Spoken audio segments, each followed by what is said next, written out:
Money only exists if two or more people believe it exists.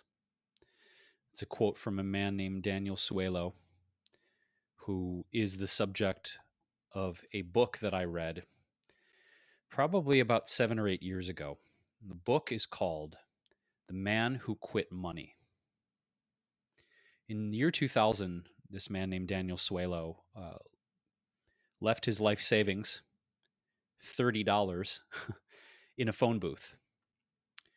And since then, there's a few updates to this, but for the most part, since then, going on 21 years now, he has lived without money and a newfound sense of freedom and security. And this book is an examination into how he learned to live sanely and happily without earning, receiving, or spending a single American cent. He doesn't pay taxes. He doesn't accept food stamps. He doesn't get on welfare programs.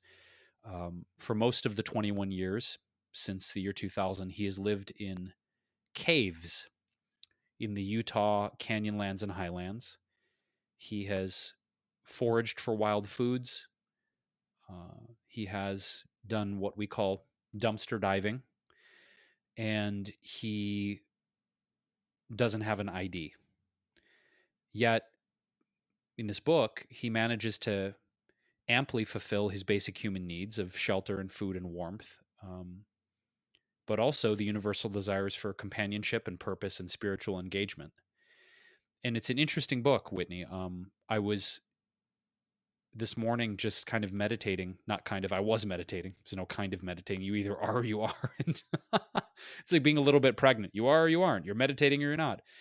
And this book and Daniel's story came into my mind. And I hadn't thought about him since I read this book years ago. And I pulled up a really interesting interview from the website becomingminimalist.com, which is an interview with Daniel, and a very, very fascinating take on where he's at. And Daniel continues to run a blog. In fact, his last post was February 15th of 2021. So we will link in the show notes at our website, wellevator.com, not only the link to this incredible book, The Man Who Quit Money, but this Becoming Minimalist website, and also Daniel's blog, which is zerocurrency.blogspot.com. All of that and everything we mentioned in this episode is going to be at our website, wellevator.com, wellevator.com. You can click on the show notes, or podcast section rather, and it will take you to the show notes for this episode. His take on life is really fascinating, Whitney, in the sense of he really goes deep not only into what's possible to live in the world without money, because he's been doing it for over 2 decades. Caveat, though, as his father passed away, he did move back into his parents' house, apparently, to take care of his father and his mother. This was an update from a few years back, and as a result, needed to handle her finances and do things with money to care for his aging parents. I do not think, though, that that is an asterisk in terms of the wisdom and the perspective this incredible human being has to share from living without money.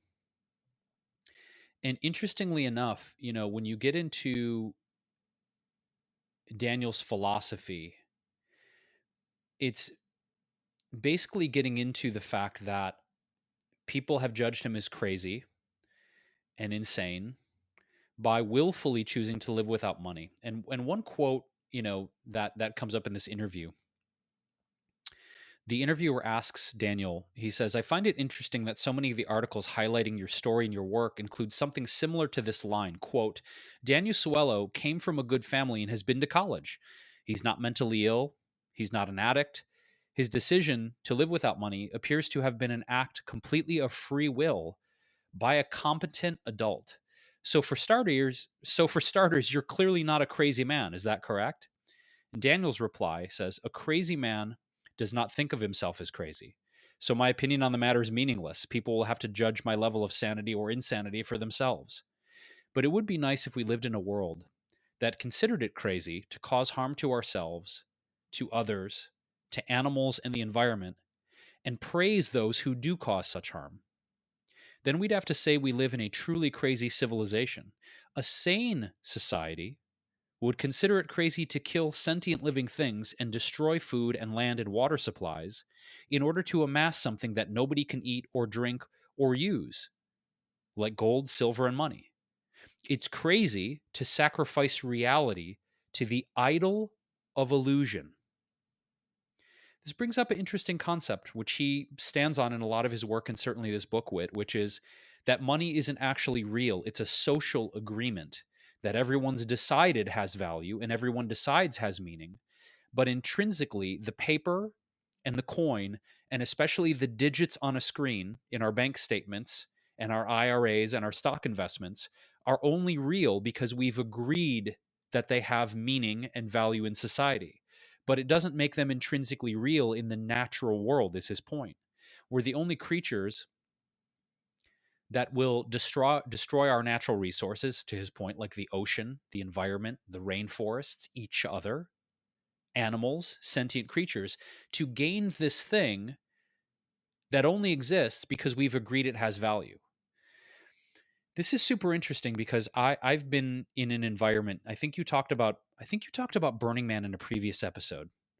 And Burning Man is a fascinating social experiment and community, Whitney, for one of the reasons that it goes by bartering and gifting. There is no money exchanged at Burning Man.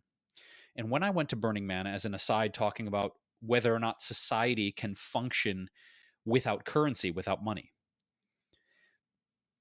Burning Man's been going on for decades now. And part of the tenets of that weekend is you cannot exchange money for anything there.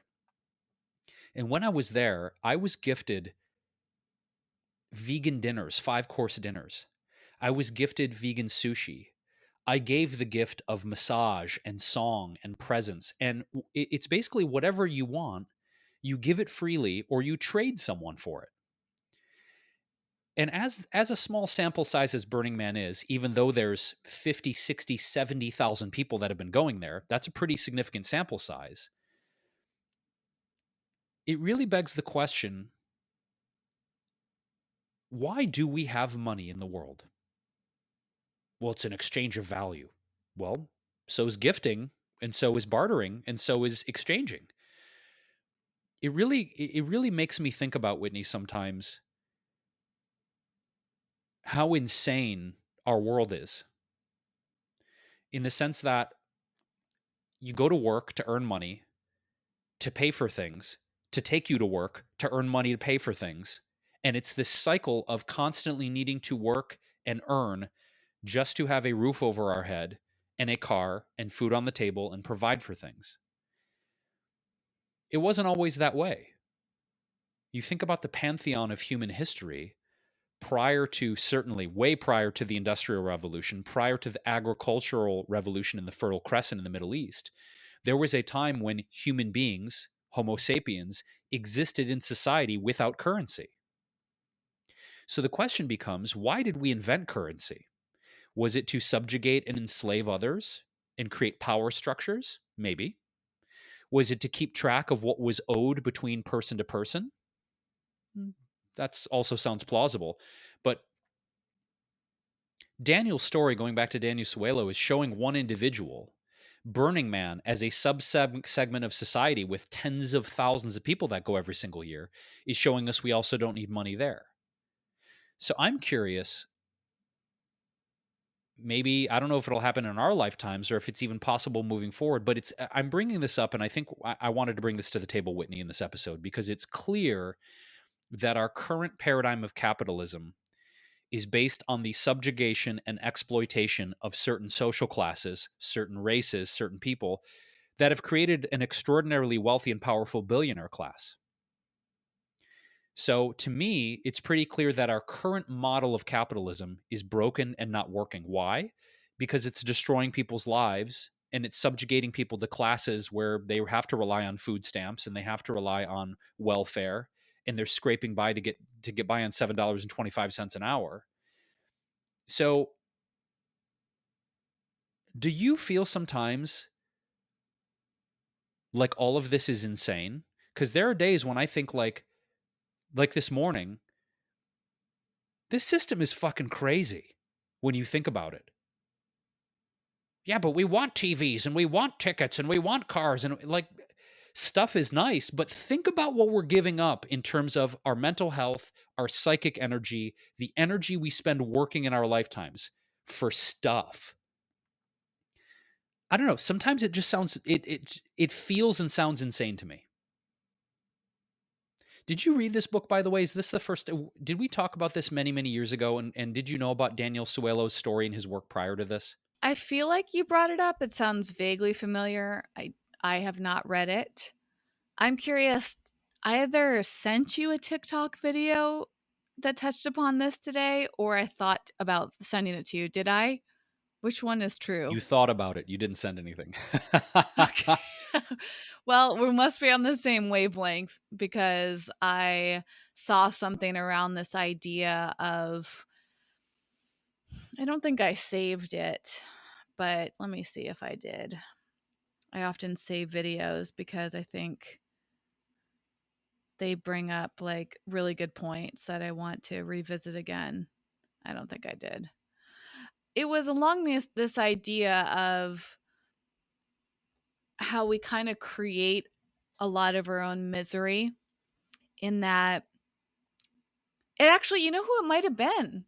The more I think about this, I feel like it was some random person, and maybe there were multiple videos I saw, but I definitely saw a video from Gary Vaynerchuk saying that so many people will buy cars. He was specifically talking about BMWs as an example. And this is why I thought of you, Jason. He was on stage. Somebody might have asked him a question, and he was like asking this person in the audience, why did you buy this car? And I think the guy said, well, I just like the brand. I like BMW cars. And Gary said, okay, well, if that's true, then that's likely a good reason. But if you're buying the car like the majority of people do to impress somebody else, you're spending way more money than you need to. And he gave the example of like, let's say $400 to $500 a month for a nice car like that, versus a much less expensive car that might run more like $100 a month. So you're spending 4 to 5 times the amount of money that you really need to if you're just using it for transportation, just to impress people. And thus that involves you needing to work more and stress out more and to hustle, and to get you caught up in all these cycles. And I reflected on that, given that I purchased an expensive car, which is way more than $400 or $500 a month, and definitely a big financial stretch for me. And I was sitting there trying to humble myself and like really be honest. Why did I buy that car? And it's interesting because there are a lot of layers, and sometimes it's really hard to see. I want to believe, and what my current state of belief is, that I mainly, if not entirely, purchased the Tesla because I believe in the company's initiatives for environmental friendliness. I'm also somebody who really likes technology for the most part, as long as it doesn't disrupt my mental health. I'm somebody who loves Apple, and since Apple doesn't currently have an electric car, Tesla is kind of the next best thing, right? It's similar to when I purchase Apple products. Do I purchase them to like fit in and be cool? No. Like, I've been buying Apple products for many years because they serve a creative function and they fit the ethos that I have. And I think Tesla is very similar to Apple in that sense, where it's something different, it's something innovative. They're usually amongst the first to do it. I love companies like that. And yeah, it's a luxury car, but I have never owned a luxury car before. I've never really been attracted to luxury cars aside from admiring them, right? So I want to believe that I purchased the car because it fits my personality and my outlook on the world, and it fits into my desire to make purchases that are better or going in the right direction for the environment. Now, we're not going to go off on a tangent because electric cars are not perfect, and I'm aware of this. There's environmental impacts for sure. But anyways, I also had to examine, Jason, like thinking about how for sure there's something that feels nice about having a nice car. And I've talked about this throughout episodes, that like it does feel good. Like you do feel like not better than other people, but like you feel a sense of specialness, and brands like Tesla and Apple, like they do have this kind of more elite vibe to them. Like, ooh, look at the headphones I'm wearing. I'm only going to be wearing these headphones if I have enough money to buy these headphones. I mean, it's funny enough, I'm literally pointing to my headphones, which are Apple's expensive AirPod Max. That's not why I bought them. I didn't buy them to look cool and to brag. But I do know that if people see these headphones, they know that they're expensive. And so I won't lie and say that there isn't some of that element there. Just like I know that when people see my car, they may think something about me and my ability to acquire that asset, right? But going back to the headphones, I completely forgot I was wearing these headphones, Jason. I was thinking about just the standard earbuds, like the AirPods. I remember when the original AirPods came out, the little ones that fit into your ear. That was like a big deal. If you had AirPods, like people knew that you had some extra money to spend. But I also recently saw a video on the same note. This is bringing up a lot for me, Jason. So I'm flowing with this idea. I saw a video within the past 24 hours on TikTok of a girl sharing an experience she had while she was working at Starbucks. She was training a new employee, and the employee noticed that this girl had $1,000 Gucci bag. And she's like, "Oh, like look at your Gucci bag. Like how much was that?" And the girl's like, "Oh, it's about $1,000." And the new hire said, "Well, who are you to buy an $1,000 bag? Like is that financially responsible of you? You work at Starbucks." And the girl said, "Hey, listen, I could work at McDonald's if I wanted to because I know how to save my money. And I've been saving up for this bag for a long time. And it's a big treat for myself. So just because I have a nice bag doesn't mean that I'm irresponsible. And it also doesn't necessarily mean that I have a ton of money." And that's basically how I feel. That's the standpoint I'm at in my life. Like, people do make assumptions sometimes about things like my car, and they might think that I have more money. I'm not trying to trick anyone. Like, I'm completely transparent. I'm not personally extremely comfortable sharing exactly how much money I make or have at this moment, but it's probably not as much as others may think. And how do I, because I'm structuring my life to make that work. I have the privilege to create that structure. Yes. I have the privilege to have low expenses. Yes. But that doesn't mean that I have like all this extra money and I'm just like throwing that money around. So I think there are different levels to all of this, Jason. And money is complicated in that it's not always what it seems. And we're motivated by multiple things in different levels when we make our purchases. To your point about perception, right? I don't think I ever told you this. Maybe I did. I forget what I say sometimes. So if I'm reiterating myself, forgive me. I can think of 3 separate instances where acquaintances of ours, not friends but acquaintances, found out that you had bought a Tesla, and their reaction to me was a mixture of like shock and envy. Like, how did Whitney get a Tesla? What, Whitney got a Tesla? I can think of 3 specific instances where people reacted in a similar fashion to my face, and I was like, "What do you mean? How? Like she bought it? Like anybody else buys anything? Like I didn't even know how to respond to that because I'm not privy to your financial world or what you leverage. It's just funny how like people would ask me how you did it, and I'm like, I ask her. Why are you asking me? It's not it's not my life. But the emotional reaction to it is the interesting part, Whitney. That the look on the face and the tone of their voice and the way that they replied to it indicated to me that you were somehow more successful, more financially prosperous, or higher up on the social strata than they had surmised previously about you, right? And it's just by you buying that one thing in your life, not looking at your watch or your headphones or your clothes, like just the car. They're like, how did Whitney do that? And it's fascinating people's reaction and judgments around the material things we have and what they perceive that means about us financially. Absolutely. And it brings up a lot of different things. because this has come up, it's an ongoing thing that I've experienced with having that car. And it's fascinating to me on a number of levels because 3 years after I bought it, there are a lot of people that have that same car. Just like you predicted, Jason. Like the Model 3 is more and more common, especially in cities like Los Angeles.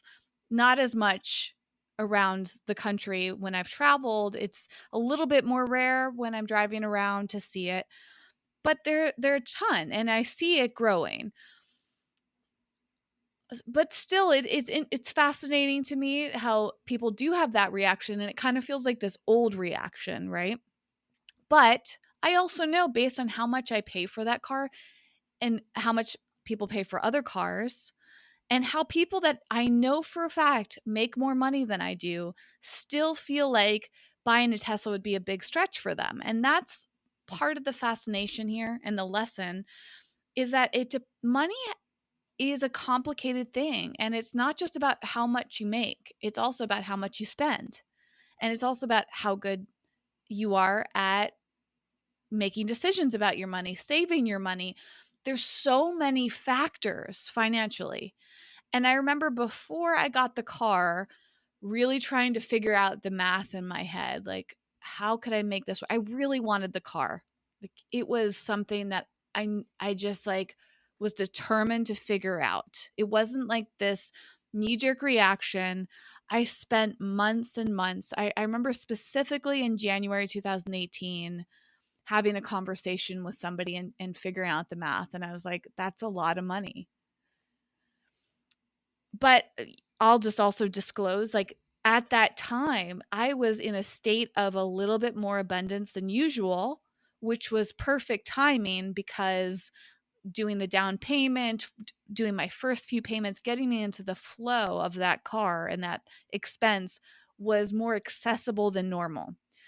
And I think a lot of people can get that chance at time, maybe not a lot, but enough people will have an experience in their life where unexpected money comes in, whether it's a new job that pays better, a raise that they weren't expecting, a bonus, inheritance, winning the lottery. Like there's a lot of things like that that can shift in our lives. And that's another element of finances that I think are part of this conversation, Jason, is as I grow up, as I get older, I recognize that money is not nearly as stable as I thought it might be. And I don't know if that's a generation thing. I don't know why I can't say that word. Generalizational thing. Generational. Generational, thank you. I think you were trying to say generalization and Sure. generational, Yeah. and Right. Yeah, so you want to something make like that. a generalization about generational thinking. Well, I'm fascinated by money, and there's so much to learn when it comes to money too. And I do think part of it is purposefully confusing because money is tied into power. So unless you spend a lot of time focused on understanding money, it is likely that you will be confused. I mean, earlier today, Jason, I was going through my transactions. It's something I try to do a few times a week. I use the tool mint.com. They're not a sponsor, but I will gladly plug them. Maybe one day they will be a sponsor, right? Mint.com, it's owned by Intuit, and I've been using them for a really long time. And I love them. I love just how organizing it, and it makes everything very simple. So if the listener is looking for a tool, it's free. You get ads on there. I think that's how they make it. And I'm sure they're collecting data as well, which, you have to figure out if you're okay with that. But I really enjoy it, and it makes it easy for me to keep track of my income and my spending. It also allows me to create goals for myself. So right now I'm on a mission to pay off my credit card debt by the end of the year.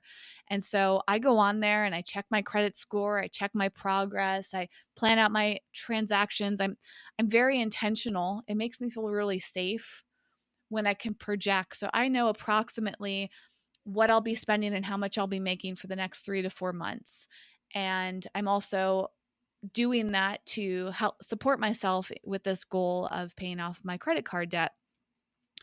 Anyways, I was on there, and one thing I noticed, Jason, is I had accrued some credit card points on one of my cards that I'm trying to pay off. And I got really stuck in this moment of ignorance, wondering, like, would it be better for me to redeem that for cash, or would it be better for me to save up the points for some future like redemption?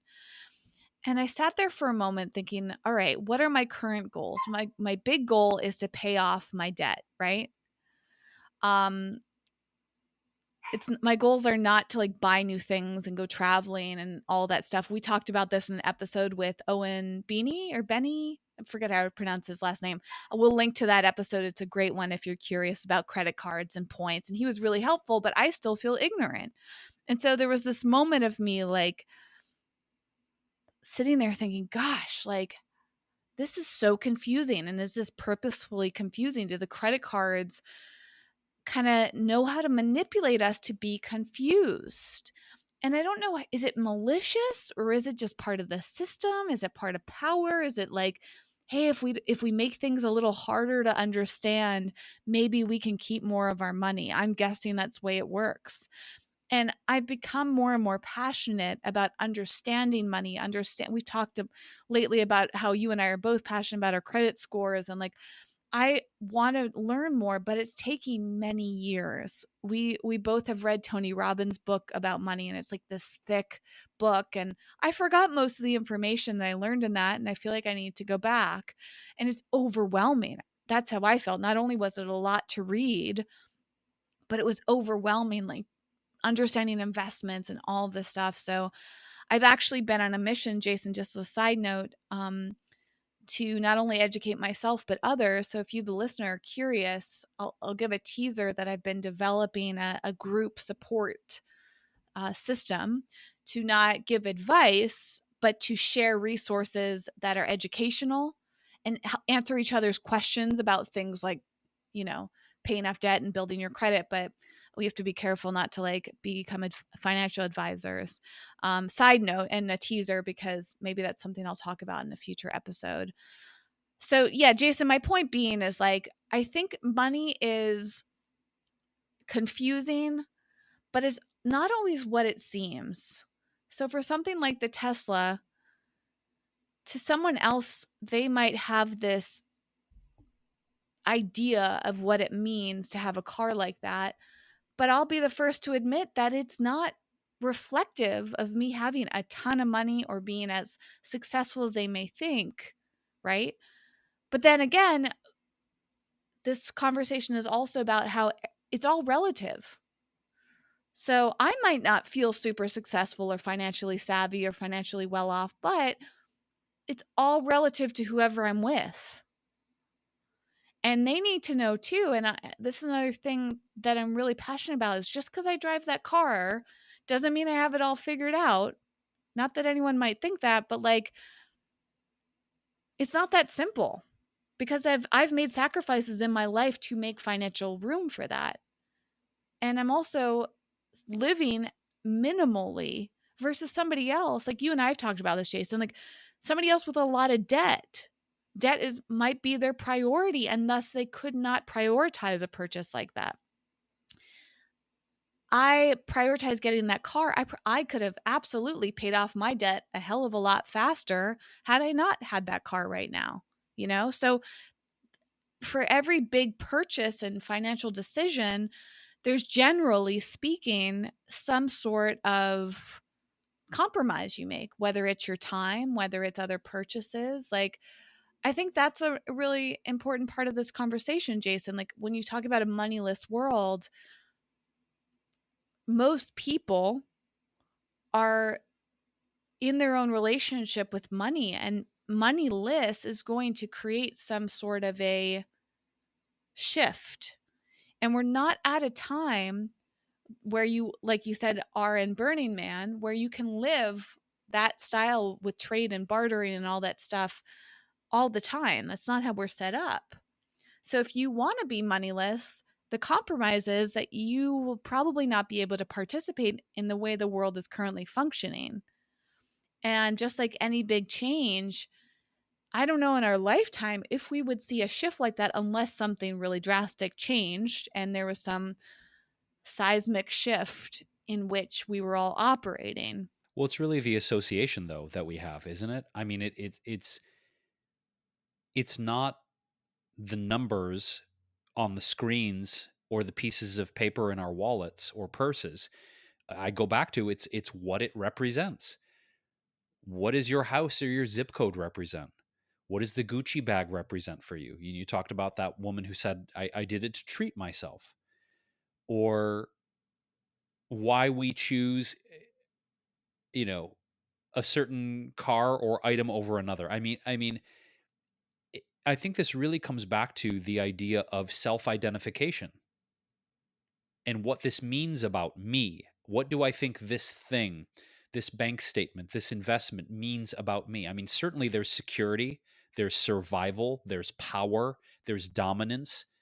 There's a lot of other emotional factors, but I think really what it comes down to, I think money is a reflection and a teacher of how we perceive ourselves in the world and in society. Um, I think also, Whitney, sometimes when I get existential, I think about the idea of ownership, you know, and that's the way that we use language to describe that's my house, that's my car, that's my clothes, that's my guitar, that's my boyfriend, that's my cat. Well, when we think about it, my opinion, my perspective on all this is I think that that language is a bit misleading because it implies ownership, it implies possession, it implies this thing is mine. And therefore, because I have it, it says something about me. But the reality is, we know we're going to die. We're all going to die. Unless by the end of our lifetime, we upload our consciousness into some 500 terabyte drive and we become avatars. But for the most part, we're going to die, okay? What does that mean? House ain't going with you. The car ain't going with you. Your kids aren't going with you. Your investments aren't going with you. Yes, we could talk about generational wealth, and I understand the idea that some people want to build enough wealth to share it with their children, their grandchildren, however many generations. But the reality is, I think rather than owners of things, I believe we are temporary caretakers. To me, that's more accurate language. Now, we're not going to probably use that because it sounds clunky. Is that your car? Well, I'm the temporary caretaker of this Tesla. Like it just doesn't sound colloquially, but I do believe that that language is more accurate in terms of our existence. We don't own anything, right? Like even if you own your house and your house is paid off, okay, and you live in a urban or suburban environment. Newsflash, you don't own the land it's on. The city or the township owns the land. Well, it's my house.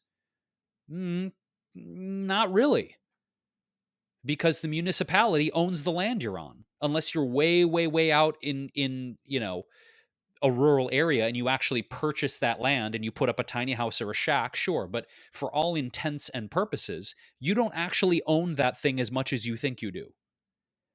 Also, when you have a car, you may quote own the car, but the privilege of operating it on the road in the state you're given, what do? You pay a registration fee, you pay for a driver's license, and you pay insurance.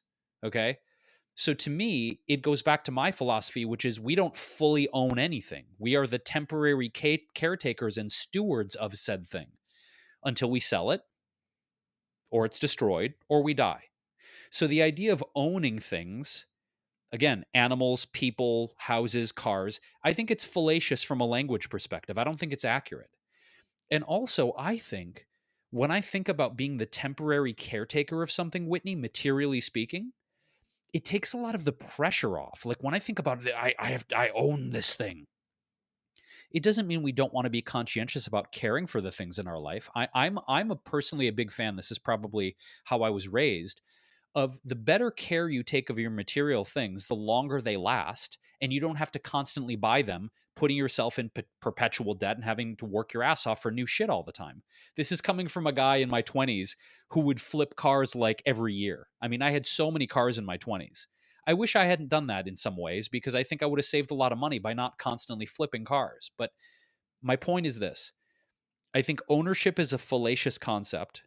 And I think the language that we use around this really goes back to ego and the way that we look at ourselves, right? It's my Mercedes, it's my Tesla, it's my Bugatti. Mm, you have it for a period of time. Who knows how long that's going to be, but is it actually yours? I would debate people on that. I would debate people on that. How do you feel about that language of ownership? Because I feel like it is sticky, Whitney, and I don't feel like it's fully accurate. How do you feel about using that terminology when you say that's mine or I own that thing? I'm in alignment with you. And when I think about it, when I'm intentional about those words, they don't sit right because I associate that with dominance. And I think there's a lot of unpleasant associations with ownership. And I energetically, if it's our responsibility to care for something, that word caretaker is really nice. But again, it's all about the context and it's very relative because to your point, Jason, like I don't need to position myself as like the conscious language queen all the time, like I'm okay with occasionally using the word pet, even though I prefer companion animal, which we talked about in an episode with Lindsay Rubin, who used to work at VDog. It's a lovely episode in which we talk about the ethics of animals in terms of pets and companions. And I think that we've just conditioned ourselves as a society use certain terms, but when we look at the roots of a lot of them, they may not be what we would like them to have. The meaning might be different than what we intend, but unless we're very intentional and aware, then we may just throw it out there. And I'm not perfect in my speech, but in these moments where I pause to think about it, Jason, absolutely. I don't I think, it reminds me of I'm looking at my desk. I'm looking around, like the things that I quote own, things that I possess. And one thing that my eyes landed on was my water bottle. I love this water bottle. Another shout out. This is called the Hydrate. And I dropped it recently. It makes me a little sad. I got a little busted yesterday, but it still works great. And it lights up. It keeps track of water. We talked about this actually on another episode with Sid.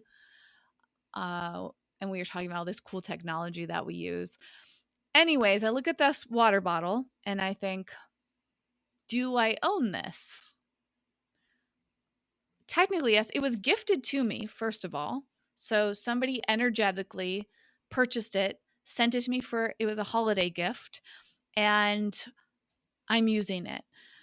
It's possible, in fact, it's inevitable that one day I will not have this. One day it'll break. One day I'll find another bottle that I prefer over it. One day I may decide to gift it to somebody else. Perhaps multiple things are true at the same time. And I'll move on. And I bring this up because one thing I'm challenged with, and I know a lot of people are challenged with, especially when this ties into money too, Jason, it's like it can be so hard to let go of things. And we can get caught up.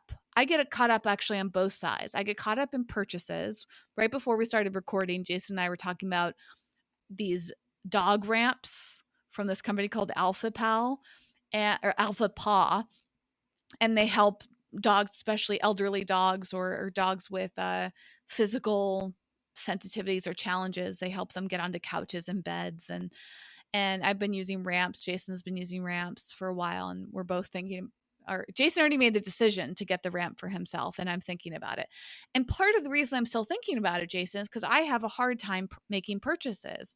I usually hesitate. I bought a new pair of yoga pants today that I've been eyeing for weeks. And I still hesitated. And I still have this moment of like, did I make the right decision? Because it's scary for me. Speaking of finances, like, funny enough, and this is actually an important point, paying for my car every month is a huge expense, but I do it easily because I'm used to it. But whenever I buy something that I'm not used to buying, I will pause and I will feel uncomfortable. I will consider the value of it in my life. And I actually think that's very important. I will also, going back to this bottle and the reason I brought this up, hesitate to get rid of things. And it's tough for me sometimes to recycle, donate, sell, pass on things that I currently, quote, own or possess, because I wonder in my head, am I ready to let go of it? Am I ready to pass it on? Am I done with it? What if I need it again? I am afraid in both instances. I'm afraid of having too much sometimes, and I'm afraid of not having enough. And that's an important element of this, is it's like, I think that for me comes down to self-trust. And I've noticed the more that I get in the habit and the flow, it becomes easier. Just like my Tesla became easier to pay for. I got in the flow of it. I'm used to it. I value it. It's an easier decision. But oddly enough, sometimes making $100 or $50 purchase can be really challenging for me. And sometimes giving away something that might seem simple to someone else, like a water bottle, could be so tough, or breaking it. Like, I'm terrified. When this thing fell to the ground the other day, I was like, oh no, I can't break it, because what if I have to buy another one? And I don't want to do that, you know? And that's part of this whole conversation, don't you think? Yeah. Our relationships to material things is fascinating. It's fascinating because, again, we go back to, we are emotional creatures. We'd love to believe we're rational. We really would. But at the core, if you look at why we purchase things, and I think I mentioned this in a previous episode too, we tend to justify buying a lot of things with logic and rationale. But if we're really honest, emotions play a much bigger role than logic and rationality in most of our purchasing decisions. That being said, talking about material things, Whitney, because you sparked up a couple interesting things. And there's actually a chunk that I want to read from, going back to Daniel Suelo, the man who quit money, talking about language and where the language around money and finances comes from. But before I get to that, I actually gave away a knife. I pride myself. This is so funny to say. Like, who even gives a shit? I pride myself, because people are assessing this. No one's assessing this. My knife collection. No one's ever like gone into my kitchen and been like, "That's a pretty stellar knife collection, Wrobel." Said no one ever. However, I do like nice knives. It makes cooking easier, prepping easier. I like the craftsmanship of certain knives. There was a knife that I had in my drawer that I was gifted, Whitney, when I did the Pebble Beach Food and Wine Festival. Uh, I was the first vegan chef ever to do it in 2013. It was a huge honor in many, many, many ways. And one of the gifts that I received from the festival was this really beautiful cleaver, right? Gorgeous, beautiful wood handle, like pack wood handle, really beautiful knife. Well, here's the thing: 2013, at the time of this recording, was, good God, 8 years ago. I never used that cleaver once. It's sitting in my drawer. I'm looking at it. And I'm like, why am I keeping this knife? I know why I'm keeping this knife. Because it's some sort of physical evidence of the success of the past. Look what I did, everyone. I've got this embossed, engraved cleaver from Pebble Beach Food and Wine, because I was the first vegan chef ever. Look, I'm worthy of love. I did it. I did something no one else did. Haha. Never used the knife. So you know what I did? I acknowledged that I was keeping it for egoic reasons, for somehow, like, look what I've done. And I gave it away. And it felt really good to give it away, because I gave it to my girlfriend Laura's mother, who's a great chef and a great cook. Cook, technically. Chef is someone who goes to culinary school. She's a great cook. And she was overjoyed. I gave her this gorgeous cleaver, right? Well, I never used it. It was totally like one of those things, like, you know, like, I don't know. I didn't need it. Okay. It was just hanging around, taking up space. It was not a useful material object in my life, other than egoic reasons. The other thing I wanted to mention, and you talked about like keeping things and being in this sort of limbo state between being afraid of having too much and being afraid of having not enough. My grandfather, Walter, bless him, uh, was what you would consider respectfully a pack rat. And in the basement of my grandparents' house, you could go down there and you could find things that would blow your mind. Grandpa was the kind of guy that if you needed, a set of lug nuts for like a 79 Chrysler, he'd be like, yeah, got those in the basement. Like, how do you have those, Grandpa? Because he would just keep everything. Now, part of that is the fact that when he was a young man, he went through the Great Depression, right? And so there's a certain, I think trauma has a way for us humans of creating behavioral patterns to keep ourselves safe and protected. And I would be willing to venture, I can't ask him because he passed, but that part of my grandfather's motivation for keeping everything was having lived and struggled through and survived the Depression, was like, I'm never going to allow that to happen again. I'm going to keep everything, make sure my family's safe, I'm safe, I'm keeping all the shit. So everything's going in the garage and everything's going in the basement. Right? So we also, I think, when we're talking about materialism, Whitney, whether that's minimalism or the opposite of minimalism, which would be, I don't know, hoarding, ultra maximalism, that is our motivations for doing these things coming from a place of trauma. Now, I can say for me, if we want to go a layer deeper, right, that my desire to have stuff at times has been, going back to the BMW conversation with Gary Vee, like, I want to show everyone I'm worthy of love and praise and adoration. Look at my stuff, everyone. That's coming from trauma. That's coming from childhood of, you're not good enough.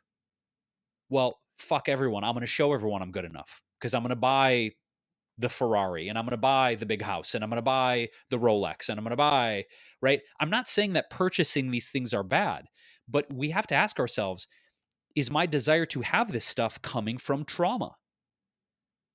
To keep myself safe, to feel worthy, to feel loved? And I think in a lot of cases, if people were really honest and aware, the answer would be yes. However, the other side of it, minimalism, right, Whit? I think one of the reasons I want to live a simpler life and get out of Los Angeles and lower my expenses is because I feel trauma around being burnt out, hustling constantly to afford living in Los Angeles because it's fucking brutally expensive to live here. Some people might not feel like it's not that expensive. For where I'm at in my life, it feels brutally expensive to live here. I don't want it anymore. So yeah, if I were to be honest, like, part of my desire to leave is the trauma around feeling burnt the fuck out being here and not wanting to work as hard. I don't want to work here. You know what? I don't like working. I don't. Whitney, I'm going to say it publicly, for I don't like working. Well, he's so no, not I don't like it. Now, when I say that, when I'm working on something that, it's interesting. I'm going on a massive tangent here and I'm going to hand the baton back, but when I think about things that I'm willing to do for no money, it's because I deeply love them. I deeply love working on music. I deeply love caring for my animals. I deeply love spending time with my friends. I deeply love writing and reading.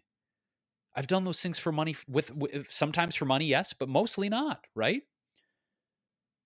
I think for me, it's like, I want to work less and not be grinding so hard just to survive and provide these material things in my life. And why is that?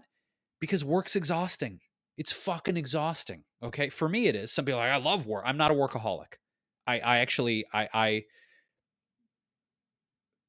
want to work less. I'm going to go on record and say I want to work less. And living in a place that has a much lower cost of living will allow me to work less.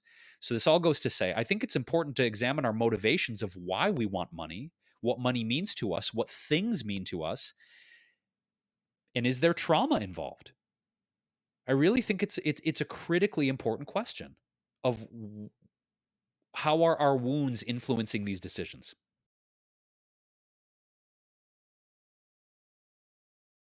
Now, I wanted to say one thing because I mentioned going back to Daniel Suelo and the etymology of some of these words that we use around money that we don't even know about. And this is absolutely fascinating. We'll link again to our website, wellevatr.com, WELLEVATR.com, his blog, which is zerocurrency.blogspot.com. And he had this recent post from this year where he talks about the etymology and the conception of money and the etymology of our words.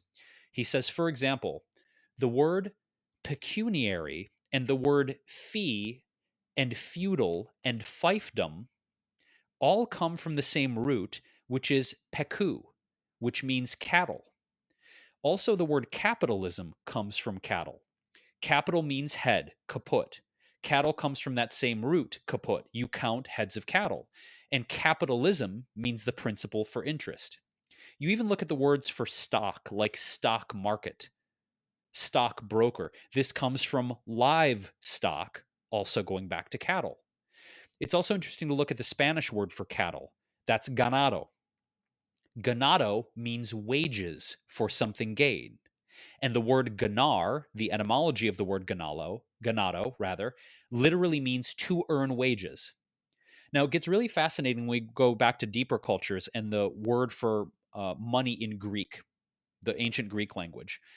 The Greek word for money is nomisma. The root of nomisma is nomos. Nomos means law, as in the law of Moses or the law of the land. Now, in the root of nomos is nemo, which means in Greek to parcel out, specifically food or grazing to animals. So here we see at the root of money is words that have the etymology in agriculture, cattle, ownership of animals, grazing, and agriculture. So you can see the evolution of money came from this idea of cattle, counting cattle, raising animals in Indo-European languages. But in English, you can also see it in Semitic languages like Hebrew, right? And I'm almost done with this because this can go on and on. It's a long blog post. But if you look at the word for cattle in Hebrew, I'm going to probably butcher this. It's mikne. And the root word of mikne is quana. Kana means to purchase or to own. And also in the Hebrew words for jealousy come from kana, jealousy and own and possession. And mikne means both cattle and possessions.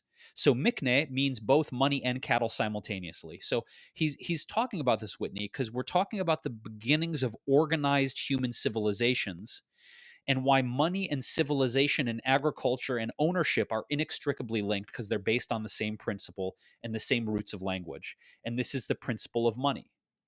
It's a concept of ownership and power and having things.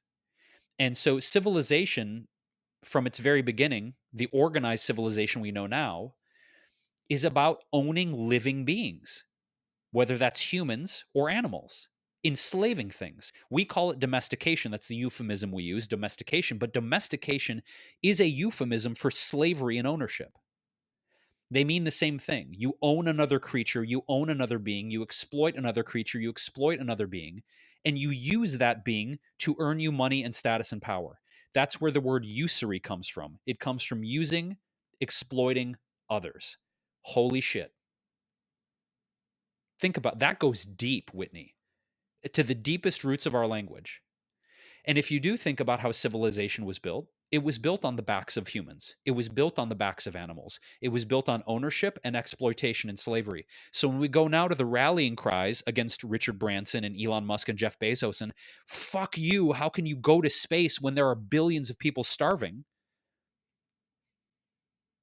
Well, they, much like the feudal lords before them, built their empires on exploitation. Regardless of what you think about them as people, we need to be honest about it.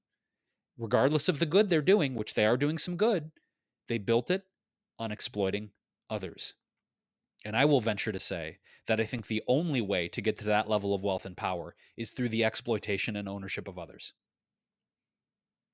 If you want to learn more, this article is incredible and it's deep and it goes into community, capitalism, profit, resources. And he says in conclusion at the end of this blog post, we believe that we can trade nothings for something. Money creates the illusion that there are unlimited resources because money itself is an unlimited so-called resource, but it's actually nothing. But the goods and services that we trade for money are limited resources. That's what's so insidious about money. The very idea of money, the concept and agreement of money, separates the producer from the consumer so that we are wholly unaware of the labor, the pain, and the effort of how our goods and services are produced and get to us. The goods that we use are produced in overseas sweatshops and exploited child labor. They're produced by environmental destruction, say in the Congo by Congolese children digging up minerals day in and day out in slave labor so that we can have our computers, our televisions, and our cell phones. This is the hard thing, right? Because if we choose to live in society with and we choose to have computers, cell phones, electric cars, even our food supply, we know that there's a certain amount of suffering that's baked into those things. As much as we try, right? As much as we try to make a difference, I know you feel this way, I feel this way. As much as I try to support quote conscious businesses and conscious companies, I still know there might be less suffering, but there's still suffering in the system the way that we have it right now. And that to me is one of the hardest things that I struggle with all the time with in trying to make the quote best decisions. And when I say best, I mean most conscious, most compassionate decisions. Even in a lot of those conscious or compassionate decisions, I know that there's still suffering involved. And it breaks my heart. It does. So this is an extremely complicated issue. I know we are just, grazing the surface. Another cattle reference there. We're just grazing the surface. And to your point, I don't know if we will exist in a framework of society that is bartering and trading in our lifetime. Maybe if we have complete societal collapse, maybe if climate change decimates a large portion of the world, we will go back to it. But for now, I don't think people want to give up their power. I don't think people want to give up their money. I don't think people want to give up their things. Although, we might have a more equitable, balanced, fair, and loving world if we did. It's up for debate. That being said, we will link to all of the resources we mentioned today, including The Man Who Quit Money, the wonderful book that profiles Daniel Suelo. We'll go to his interview. We'll go to his incredible blog. If you want to go into the etymology of capitalism and money, it's fascinating. And it's way more than we can cover in one very simple and humble podcast episode. But for you, dear listener, we want to hear from you. How do you feel about money and the role that it plays in our ego, in our lives, in our world, the benefits, the deleterious aspects, the ways it might be damaging us mentally, socially? We'd love to hear your perspectives. We always do. So if you want to send us an email, our email is hello@wellevator.com. That is also our website. You can always shoot us a direct message on any of the social media platforms. And if you dig what we are getting into here on This Might Get Uncomfortable, you can support us on Patreon. Oh man, that requires money though. Oh boy. Well, yeah, it does require money to run a podcast. It requires money to keep the roof over our head, to keep the editing going, to keep us moving in the right direction. So if this does resonate with you, we have some wonderful, wonderful patrons who are supporting us every month to keep this podcast going. We do appreciate the financial resources and the energetic support, the wonderful emails, the wonderful messages. So if that compels you to support us, we will put that Patreon link in the show notes as well. It is patreon.com, patreon.com/wellevator, WELLEVATR.com. And we have amazing perks. We think so, at least. We started our second podcast, This Hits the Spot, which you can actually listen to for free if money is, not your, if supporting us financially is not a priority for you financially. We obviously understand. You can listen to This Hits the Spot by signing up for our newsletter, which is a really good energetic exchange for us, because then we get to keep in touch with you and also just keep you posted on anything that we're working on. If you do want to spend $2 or more a month, you can get This Hits the Spot and the perks of it, which is video versions, and you can have requests, and we're adding in as much as we possibly can. We've thought about doing merchandise, although there's a lot to think about, with this conversation, Jason. Like, we don't want to be, what's the term? Salesy? No, we don't want to be, wow, the word which I know very well is not coming to me. It's when you're contradictory. We don't want to not Be walk hypocrites? hypocrites. Thank you. That's the word I was looking for.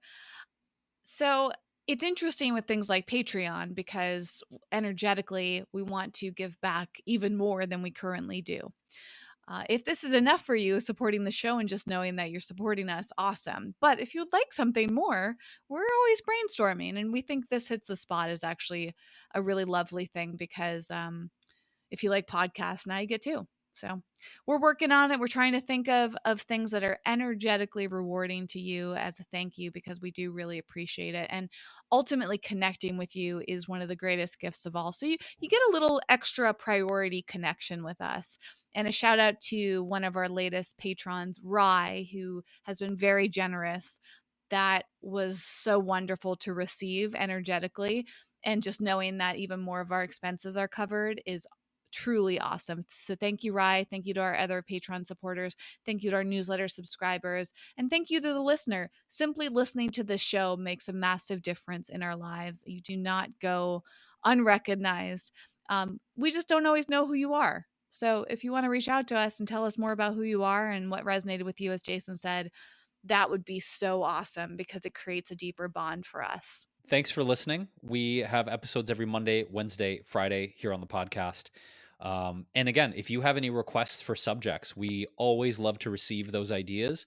If there's any subject matters you want us to research and dive deeper into, financial, biological, scientific, religious, spiritual, existential, if you've been with us for any length of time, we're very tangential and broad with our subject matter, because that's the human experience. So thank you for listening. Thank you for supporting in all of the ways that you do. And we'll be back with another episode of This Might Get Uncomfortable very soon. Thanks for listening.